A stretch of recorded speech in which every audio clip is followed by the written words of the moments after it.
Greetings, ladies and gentlemen. Today is February 20th. Zac Gallen is back with Diamondbacks. Castellanos to the Padres. Baseball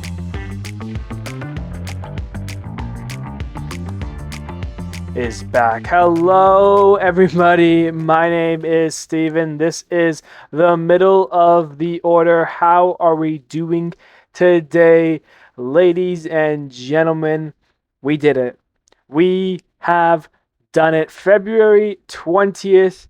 Today marks the start of a new season. Spring training is officially on. That is right. There is baseball games later today. That's crazy. We will be watching baseball in 2026. The offseason is officially a thing in the past. Of course, moves will still be happening, and in some cases, some big moves. And that's what we're talking about today, starting off with Zac Gallen and your Arizona Diamondbacks. They have come to a 1-year, $22.025 million deal. This is with deferrals. And in case you're wondering, that's a weird number. Why is that the number? Well, it is the qualifying offer. That is the amount that was the qualifying offer, which, of course, teams could give to players. Diamondbacks gave that to Zac Gallen.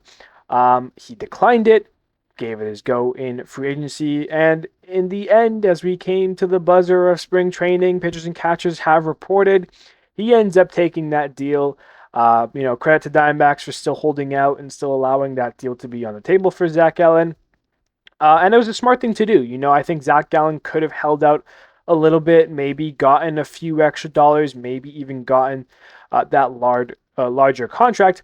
Instead, he decides to just stay put in what he knows and kind of gamble on himself in a weird way. Of course, Zac Gallen, he is as good as they get sometimes. When you look at this guy's numbers since joining Arizona all the way back in 2019, this guy pitches, man. He does a really good job. He's finished top 10 in the Cy Young voting 3 times, including in 2023, where he was an all-star, his first and only all-star appearance. He finished 3rd in Cy Young voting that year. 34 starts with 17-9, and technically was worse than his year before, even though it was less innings and everything else, but his ERA was better.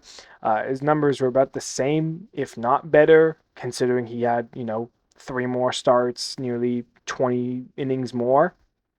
Last year, however, definitely not a good year for Zac Gallen. Across 33 starts, he pitched 192 innings with a 4.83 ERA. Yikes, he was 13-5. Career lows across the board, career high in losses, career high in ERA, just not good stuff. Career high in earned runs. He gave up 103 earned runs last year. Still struck out 175 batters, so his stuff was still good, but some of it was just flat. His slider, there was just some things with Zac Gallen. This was the worst Zac Gallen we've seen since 2021, which, by the way, Arizona wasn't even that great this year. In 21, he had a 4.3 ERA across 23 starts. Across his career, though, his numbers are good, especially when you look at his time in Arizona. 7 years with the Diamondbacks when he got traded from Miami in 2019. A 19.4 WAR, 65 wins, 49 losses, 169 games, a 3.61 ERA with over 1,000 strikeouts. I still will say that Zac Gallen is a very good pitcher. I know last year definitely was a down year. 2022 and 2023 really peak years for Zac Gallen. In 24, he wasn't bad, but it wasn't great either. What can you expect from Zac Gallen entering 2026? That is the big question, though. And I hope it's some of that 2022-2023 Zac Gallen that we're used to. Across the last 4 years, going back to 2022, he's really only missed 2 or 3 starts. So you can expect him to go out there and give it his A effort. He's going to be healthy. He's going to, want to pitch. I mean, realistically, even though this deal happened so late and everything, he might still be the ace of the Diamondback staff. I know they did sign Merrill Kelly back in December. I mean, he's going to be 37. So there is an option there if they want to go with Kelly as like the ace for opening day.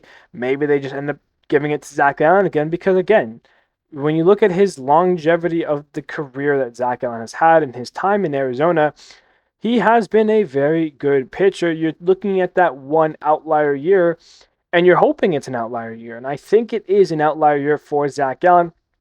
I think the Arizona Diamondbacks are going to be much better with him in the rotation.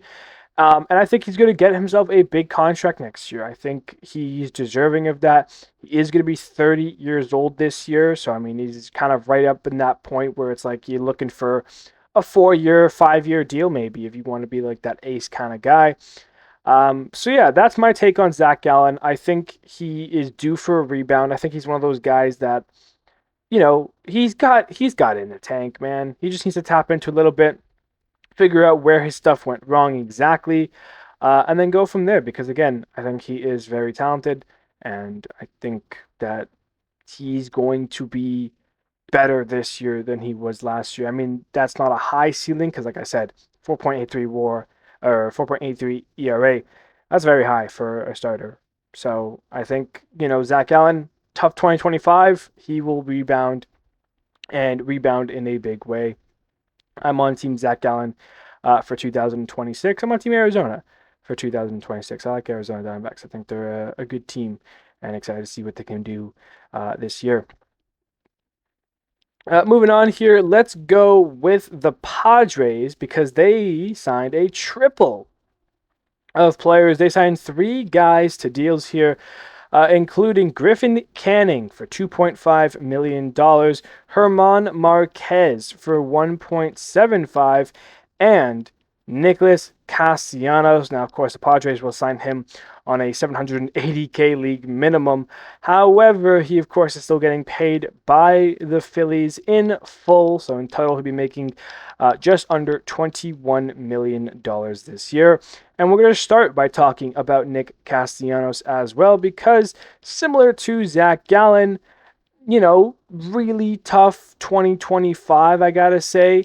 147 games, he had 137 hits, 17 home runs. He had a 250 batting average and a 694 OPS, which is tied for his lowest back in 2022 when he was his first year in Philly. He had a 694 OPS. Those besides his, rookie season where he played 11 games. Well, not rookie season, but his first season in the big leagues in 2013. Those 11 games, he had a 556 OPS, but yeah, 694, tying a different year. His time with the Phillies haven't been all that great. Of course, Castellanos came off a couple of monster years, one especially with the Cincinnati Reds back in 2021, where he won his first and only Silver Slugger. Picked up his first All-Star game appearance, all of his time in Detroit, his little stint in Chicago. Finally was an All-Star. Philly signed him to a 5-year, $100 million deal, so $20 million each year. Then, of course, that first year with Philly was a really bad year, one of his worst years. He bounced back in 2023, picked up his second All-Star appearance, had a very strong year. 2024, played all 162 games, was good, not, $20 million worth, but that's beside the point. And then last year, again, we mentioned that kind of tough numbers, really did struggle. All in all, his 4 years in Philadelphia, I mean, you could say that his 1 year in Cincinnati in 2021 was better than this 4-year stint in Philly. Of course, Castellanos is getting up there in age, going to be 34 years old this year. And I think there is still some baseball ability left in Castellanos. I definitely think he, is on the back end of Father Time. I will always love him for 2019, the trade deadline. When he got traded from Detroit to Chicago, the tear that this man went on for the Cubs. 51 games, he had 68 hits, 21 doubles, 16 home runs, driving in 36 RBIs. He had a 321 batting average and a 1.002 OPS for the Cubs that year. That was a very fun Nick Castellanos. I will always remember 2019 and that year specifically. But again, yeah, that Reds year in 21, where he picked up, 34 home runs, career high there, 100 RBIs, a 309 batting average, a 939 OPS. I'm not sure if that Nick Castellanos is still on the table, but I think it's better than what we saw last year. Of course, there is some platooning that Philly does, so I'm not sure if that how much does that have to do with it. Obviously, he's a loud kind of clubhouse guy. Lots of stories have come out, kind of bringing beer into it, and you've had reporters asking Harper and Schwarber all these questions, and their answers have been varied. They interviewed Manny Machado on his thoughts on the matter, and he said if it helps him win, it doesn't matter. It's an interesting mindset here. Of course, the Padres do have a pretty filled outfield, though, with Ramon Laureano being the kind of key guy that they kept in left field. Of course, they have Jackson Merrill, the young kid, in center, and Tatis in right field. Nicholas Castellanos will be batting role as the DH, kind of is what you'd expect here. They did sign Miguel Andujar. They've gotten other guys here. So there is, that battle there for the DH spot that Castellanos could potentially win. For the Padres aspect of it, it does not hurt because guess what? You're paying less than $1 million for a guy who is worth, I would say at least $10 million, depending on his, day-to-day numbers. Of course, when you look at his whole baseball reference here, I mean, there are impressive numbers that show, but, again, declining numbers. So for $780K, you see what you can get. Maybe you get your, DH for the entire season and you're paying $780K and you make the playoffs because he has a great year. Like, that is the best case scenario. Obviously, he thinks you guys are a very good team because for a league minimum, I'm sure a couple teams probably said, hey, Castellanos, why don't you come to us? But he liked the Padres. He picks the Padres, and I think it's going to be a nice fit. And I hope that Castellanos does rebound similar to Zac Gallen and can, prove those Phillies fans wrong and the Phillies as well. So Nick Castellanos, he'll be joining the Padres, but again, not alone. German Marquez and Griffin Canning. For Marquez, it's very interesting because he's been with the Rockies his entire career. 10 years in Colorado, going back to 2016 when he made his debut. He then finished 5th in Rookie of the Year voting in 2017, his first official season in the big leagues. 29 games. He had a 4.39 ERA and a 3.5 WAR, and that's because it's the Coors effect, baby. He has an All-Star game in 2021, his only year as an All-Star. And funny enough, he also has a Silver Slugger. Yes, 2018, German Marquez picked up a Silver Slugger. Across his 10 years in Colorado, he has nearly 15 points of WAR. He is at 14.8. A win-loss record of 68 and 72. 203 games played, 200 starts. Of course, those other 3 bullpen appearances came in 2016, but he wasn't really established yet. But since then has been pitching every other game. 4.67 ERA in that time, 1,146 innings, 1,069 strikeouts. The big thing to note has been his injuries in recent years. 23 only made 4 starts, 24 only made 1 start. I believe it was Tommy John that did keep him out in that time, but had the beginning of 2023 and then the ending of 2024. He just made 1 start that year, 4 innings, so nothing crazy. Last year, though, with the Rockies, he made 26 starts, 126 innings. He had a 6.7 ERA. He was 3-16. And yes, the Rockies are bad. Yes, the Coors effect is not great for pitchers. That is still not very good. He is staying in the NL West, though, so we'll see how that affects him entering 2026. I think German is a guy who had the talent, but being on the Rockies all this time kind of drained some of it. I don't know what his ceiling could be. Definitely better than a 6.7 ERA. I promise you that. He's definitely better than that. But yeah, hopefully his stuff can translate, and hopefully the Padres can tap into it a little bit. They're also getting a Griffin Canning, who is coming over from the Mets after a pretty good year. Of course, dealt with some injuries as well, but across 16 starts, had a 7-3 record, a 3.77 ERA. Again, 16 starts, not really the biggest sample size, of course, dealing with those injuries as well. Only got into 76 innings, 70 strikeouts. Nothing crazy here, but again, for the sample size that he did get, you throw that across a full season, that's not bad for $2.5 million that the Padres are paying him this year. Of course, spent his entire career with the Angels up until last year, where he was with the Mets. Now finds himself on with the Padres, who will find themselves with a pretty interesting rotation entering 2026. Of course, Michael King, Nick Pivetta, Joe Musgrove, those guys kind of headline it there.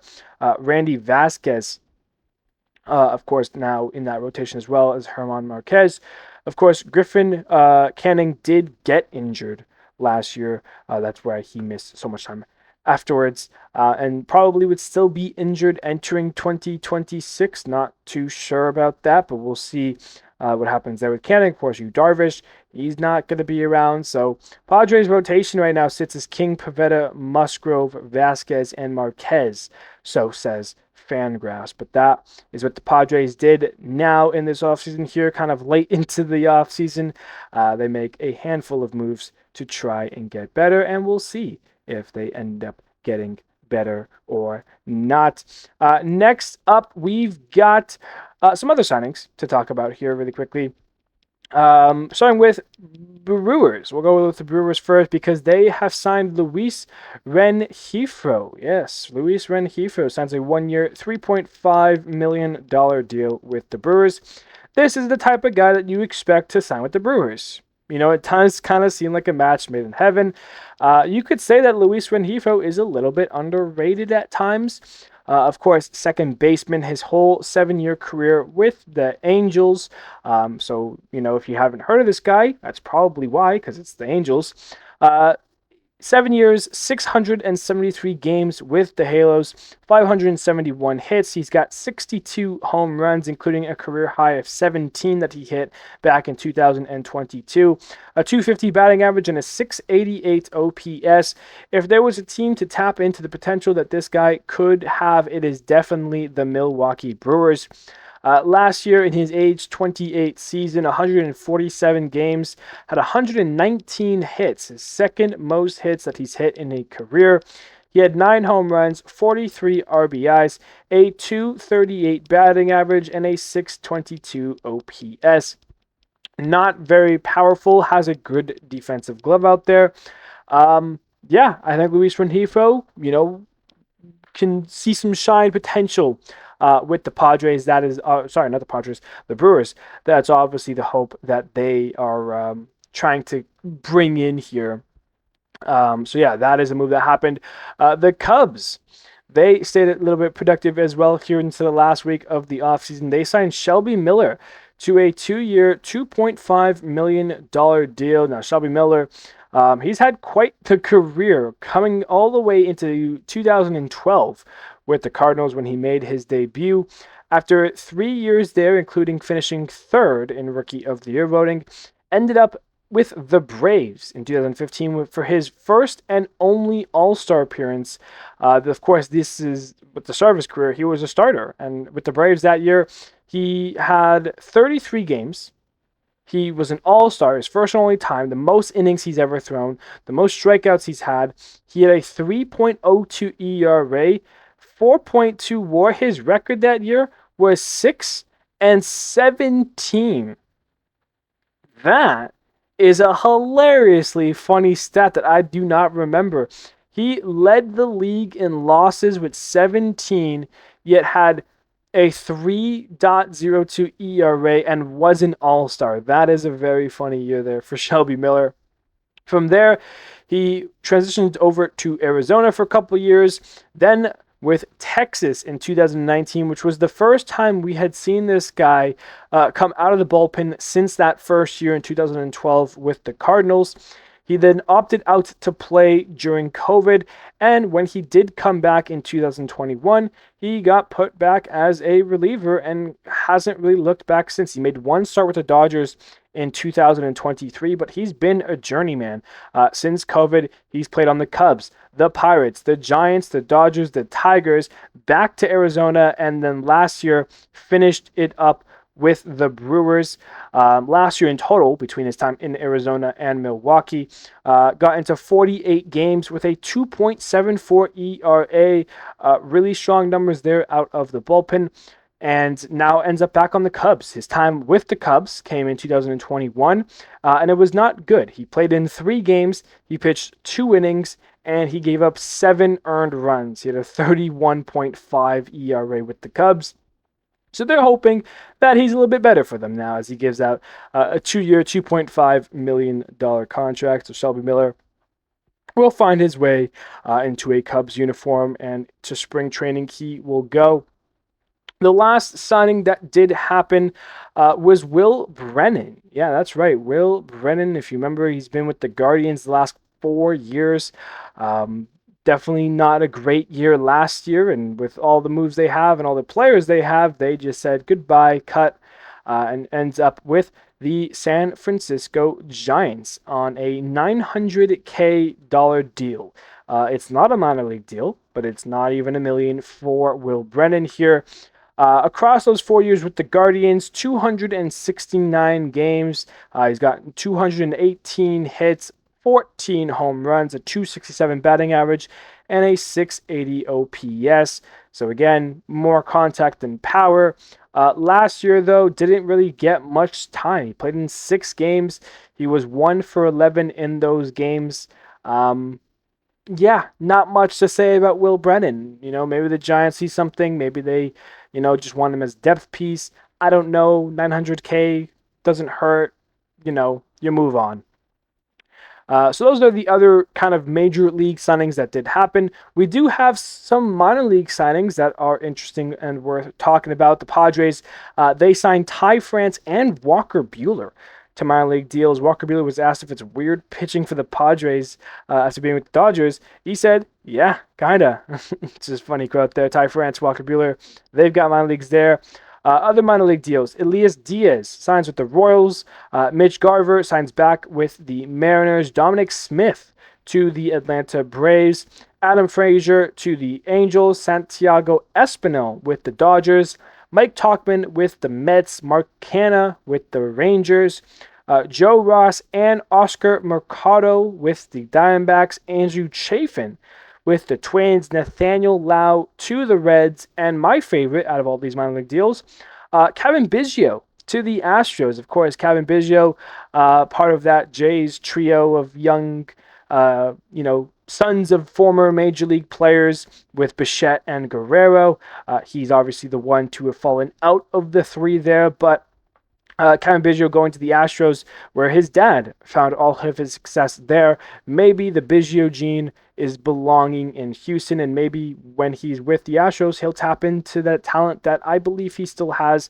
I'm hoping that the Astros see that and give him the opportunity as well. I would love to see this guy still be hitting and playing Major League Baseball. But those are all of those names that you've seen before who have been Major League talents, who are signing some minor league deals. Some will make it, some will not. That is just the way the game goes. But hopefully all the best for those players, specifically Kevin Biggio, my guy, always will be.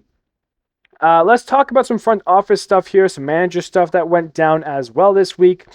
AJ Preller for the Padres, he was extended. Of course, he has been the GM for the Padres since 2014. He's done a lot of great things for them. He's kind of quietly given out the best era of Padres baseball ever. I mean, this is some of the greatest Padres teams we've seen. Joining some of the best players we've seen, like guys like Tony Gwynn and Trevor Hoffman. But again, you have to think about all the things that he's done, the crazy trades that he makes, bringing in guys like Tatis, which obviously at the time wasn't that crazy of a trade. Only now when you see and look back at that, till you're like, wow, what a deal. But he loves to trade for players. We think about every year, there's always some sort of crazy Padres trade. Some of the most notable ones in recent memories is Juan Soto, Josh Hader. Last year, they traded for Mason Miller. They got rid of Leo DeVries, who they were excited about. So, he goes for the win now. He's trying to win now. We respect it. I'm sure Padres fans have mixed opinions on it because, again, he depletes the farm system. But, man, the team that they assemble, usually very fun and exciting team. Of course, always having to battle the Dodgers is not that fun and exciting. But if there's one team that can take down the Dodgers, it could be the San Diego Padres. Some other front office stuff. Bob Melvin was hired by the A's for a special assistant to the baseball operations. Of course, Bob Melvin managed the A's for quite some time before, taking some time with the Padres and the Giants. Lost out on his manager job now, and everything got filled up. So he is ending up back with the A's, but again, not as a manager, as a special assistant to baseball operations. The manager stuff that comes out here is that Pat Murphy is signing a 3-year extension contract, as well as a club option for 2029 here. So Pat Murphy, of course, you got to say beloved Brewers manager now, because that is exactly what he's been. And you go back to 2024, that offseason, where Craig Counsell announced that he's going to leave Milwaukee to manage a team in the division in the Cubs. People were, what? Like, what are we doing? Blah, blah, blah. Brewers said, if that's what you want to go get your bag, Cubs are going to offer it, fine. We got a guy, Pat Murphy, your bench coach. He's taken the mantle of the Milwaukee Brewers, and what he's done in his 2 years has been nothing short of absolutely amazing.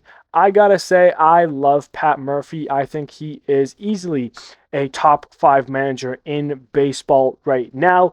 And if you don't believe me, well, the numbers will back it up, because not only did he win the Manager of the Year award last year, he also won it in 2024. Yes, this guy has managed the Brewers 2 years, and he has won Manager of the Year both times. That is an incredible statistic for you right then and there. Will he go for the 3rd in a row? Will he go for the turkey of NL Managers of the Year? Of course, the 2 years with the Brewers, he got 190 wins in those times, in 324 games, 162 each time. Very good stuff. Of course, the Brewers finished first in 2024. They finished first in 2025. They're looking to win the division once again under the helm of Craig Counsell. Of course, the postseason time hasn't been that great. They did lose to the Mets in 2024 in the wild card round. This year, they took it to the Cubs in 5 games in the division round. They beat the Chicago Cubs. They moved on to the NLCS, where they were swept by the Dodgers. So, his time in the postseason, he's 4-8, which, it's not bad, but again, there is that another level that I think the Brewers can hopefully get to.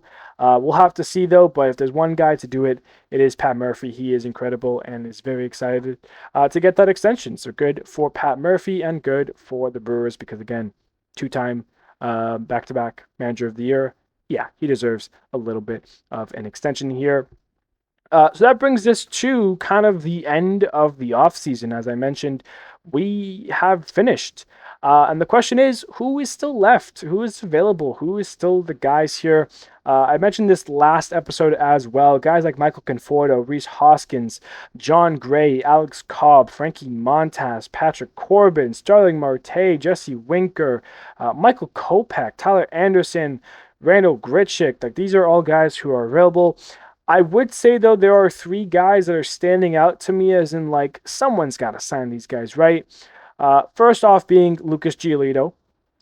Yes, he's been hurt. Yes, his stuff hasn't been great. But remember, the prime Lucas Giolito that we saw, I still think that is still in him. Somebody should give a chance on this guy. I think Andrew McCutcheon, realistically, should sign with the Pirates. But it's kind of in a way that the Pirates don't want him, which I don't know why they wouldn't want him. Andrew McCutcheon is worth it. This guy needs to be in baseball still. Let him retire when he's ready. He's been that good. I would honestly say Hall of Fame easily. I don't know if that's a hot take or not, but I think Andrew McCutcheon is Hall of Fame worthy. And then another guy who is definitely Hall of Fame worthy, Max Scherzer. What's going on here? I think I want the Nationals to go out and sign him. The way that the Tigers signed Justin Verlander, Nationals probably not going to be very good. There's probably a roster spot that you can find. Go bring back Max Scherzer. I still think he pitched really well with the Blue Jays last year. So, I mean, despite his, age, there's still level that Max Scherzer can bring. So I'm not sure why he is still left unsigned. But those are three guys I definitely think should be signed, as well as, again, that slew of guys who are still available. Max Kepler, of course, his suspension is probably why he hasn't been signed. Nestor Cortez, Zach Littell, Wilmer Flores. These are guys that can contribute and help a big league ball club win baseball games still. So we'll see if any team will sign these guys in this last week here. But of course, there's still about a month, and we'll see how spring training goes because you have a starter who gets injured. Guess what? You're gonna be calling up Lucas Giolito. You're gonna be calling up Frankie Montas. You're gonna be calling up Max Scherzer. You're gonna be like, hey, you want to come? You want to come pitch for us? Because that's exactly how things go here. But yeah, that is who's left, and that pretty much is our episode here. I do want to talk about, though, the upcoming schedule for the middle of the order. That's right. What is the schedule looking like for us here today? There will be an episode most likely next week, either on the Monday, most likely on the Friday, though. There isn't, a whole lot of time between now and the start of the season. But yeah, either on the 23rd, which unless a lot of crazy stuff happens over the weekend, it will most likely be next week on the 27th. We will have an episode there, which will then bring us to March. And in March, things will get crazy. We'll start March off with all of our DOPs. Yes, the divisions, outlooks, and predictions here. We're going to be having 2 episodes on Monday. That is March the 2nd. We'll have 2 divisions out there, and we're going to be going throughout the week. We'll have 1 on Tuesday, 1 on Wednesday, and then we will finish with 2 on Thursday. So between March 2nd and March 5th, 6 episodes will be coming out, 2 on Monday, 2 on Thursday. All 6 divisions will be done on those days. And then that will take us to Friday, which is the World Baseball Classic episode. Of course, the World Baseball Classic kicks off officially on the Wednesday. I'm not sure if I will do an episode on the 6th or not, because again, we'll be just coming off of 6 episodes in 4 days. Do I want to make it 7 episodes in 5 days? I'm not sure. Either way, that is where the World Baseball Classic stuff will start. So if it's on the 6th, there'll be a couple games to go over, or the first episode would be on the 9th. So we'll be talking about all the World Baseball Classic games that have happened thus far. Then it'll take us to the 13th, March 13th to Friday, which is the end of group play. We'll be talking about everything going into, the little postseason bracket they have there. On the 16th, we'll be talking about, most of the postseason and how everything else is going. The final game happens on the Tuesday, the 17th, which means we'll be talking about that and the World Baseball Classic as a whole. On the 20th, that will be the last World Baseball Classic episode there. And then the 23rd, Monday, March 23rd, that will be our 2016 prediction episode. I'll be making a bunch of my takes, looking at, who I think will win divisions and who I think will play very well and who will win MVPs and awards and all this other stuff. All of that will happen on the 23rd. The season officially kicks off on the 25th with the Yankees and the Giants. Everyone else will have their opening day on the national opening day, which is March 26th. That is the first day of the season. And of course, our first series of 2026 will be happening on the 30th. So again, predictions on the 23rd. The week we'll play through, we'll have our first season of 2026. And then Monday, the March 30th will be the first episode, and we'll continue on like that as per usual, episodes on Mondays and Fridays. But that is the schedule coming out for sure. Again, Monday, March 2nd to Thursday, March 5th will be our DOP, so get excited for that. And then the next 2 weeks will be World Baseball Classic episodes, and that will take us to predictions and the start of 26. Now, of course, even though those World Baseball Classic episodes will be going down, any Major League news and any baseball news in general from spring training, any big injuries or whatever, will be mentioned as well. So it won't be specifically just World Baseball Classic, although that will be the focus for those episodes. So that is the schedule coming up here for the end of February into March. So again, unless some crazy stuff happens over the weekend, there most likely will not be an episode on Monday, but expect one on Friday. And then, of course, that will gear up for our DOPs coming out the next week. But for now, that is the end of this episode, ladies and gentlemen. There's baseball to go watch. I'm going to be done here, but guess what? I'm turning on the TV. There is baseball to be watched. I think the Yankees in Baltimore are playing at 1 o'clock Eastern time. That's, Pete Alonso. We're going to see Pete Alonso as a Baltimore O for the first time. Like, this is what I love, man. Baseball is back. Get excited. Spring training is here, and the World Baseball Classic is just around the corner. And sooner than you know it, it's the MLB season, guys. Thank you, everybody, so much. And I will see you next time.